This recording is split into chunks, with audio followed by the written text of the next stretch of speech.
여랑야랑 시작합니다. 이재명 기자, 네. 이해찬 민주당 대표와 정세균 총리, 이 두 사람이 환상의 투톱인가요? 네, 반어적 표현입니다.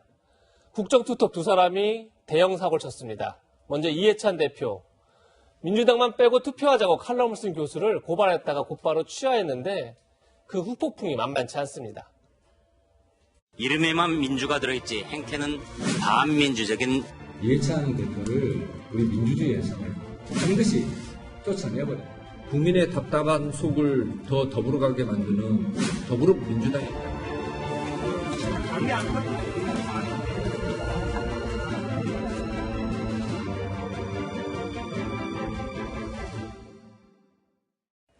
사실 그동안 민주당은 이 표현의 자유를 아주 중시하는 그런 정책들도 많이 발표를 했잖아요. 네, 그래서 후폭풍이 더 거센 겁니다. 비슷한 사건이 2014년도에도 있었습니다. 박근혜 정부가 세월호 참사 당일 박 대통령의 행적을 허위 보도했다면서 일본 산케이 신문 서울 지국장을 명예훼손으로 기소했었죠. 그때 민주당은 어떤 반응을 보였을까요? 공적인 관심사에 대한 어떤 그 비판, 감시, 거기에 재갈을 물려는 그런 시도는 결코 해서는 안 된다고. 네, 그럼 이 정세균 국무총리는 어떤 사고를 쳤습니까? 예, 먼저 영상을 보시죠. 그간에 뭐 돈 많이 벌어놓은 거 가지고 조금 버티셔야죠. 요새는 좀 손님들이 적으시니까 좀 편하시겠네. 코로나19 사태로 고생하는 자영업자들을 저렇게 격려한 건데 염장지르기다 이런 비판이 나오자 오늘은 농담이었다고 해명했습니다. 이 시국에 정 총리의 저런 농담을 듣고 과연 웃을 수 있는 자영업자가 얼마나 될까요? 정치를 오래 하신 분인데 이 자신의 발언이 어떤 파장을 가져올지 이번엔 좀 제대로 인식을 하지 못한 것 같아요.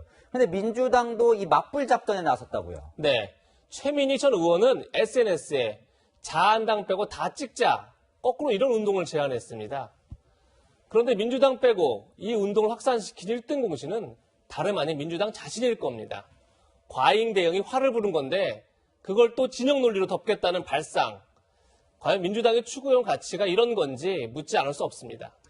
네, 다음 주제 넘어가 볼게요. 자, 주관식의 강자 윤석열 검찰총장. 이거 무슨 얘기인가요? 예, 윤 총장이 얼마 전에 여론조사에서 내 이름을 빼달라 이렇게 요청했었는데 그랬었죠. 오늘 발표된 여론조사에서 차기 정치 지도자 3등에 올랐습니다. 그러니까 이 한국 갤럽 조사가 주관식이기 때문에 가능했던 거죠? 맞습니다.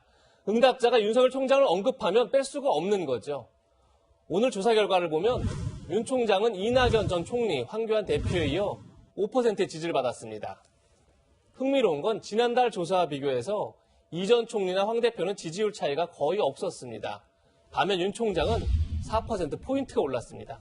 이 본인은 빼달라고 하는 게 오히려 일반인들 마음속에는 윤 총장이 진짜 차기 지도자가 될 수도 있겠구나 뭐 이런 각인 효과가 불러온 것 같기도 하고요. 이 주로 보수층의 지지를 지금 받고 있는 거죠? 네, 아무래도 현 정부와 날카롭게 대립하다 보니까 보수 쪽의 지지자들이 많이 있는 것 같습니다.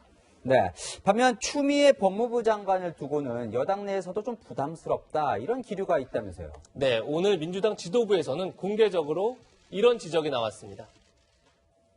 추미애 장관님께 한 말씀 드리고자 합니다. 국민들로 하여금 정치적 사건과 관련이 있는 것처럼 비춰지지 않도록 각별한 주의를 부탁드립니다. 조금 전 민주당만 빼고 이걸 확산시킨 게 바로 민주당 자신이라고 했는데 윤 총장을 대선 주자 반열에 올린 것 역시 민주당이 아닌가 싶습니다. 민주당의 공격을 받으면 오히려 거물이 되는 것 같은데요. 오늘의 한마디는 그것도 제주라면 제주 이렇게 정했습니다. 네, 지금까지 여랑야랑이었습니다.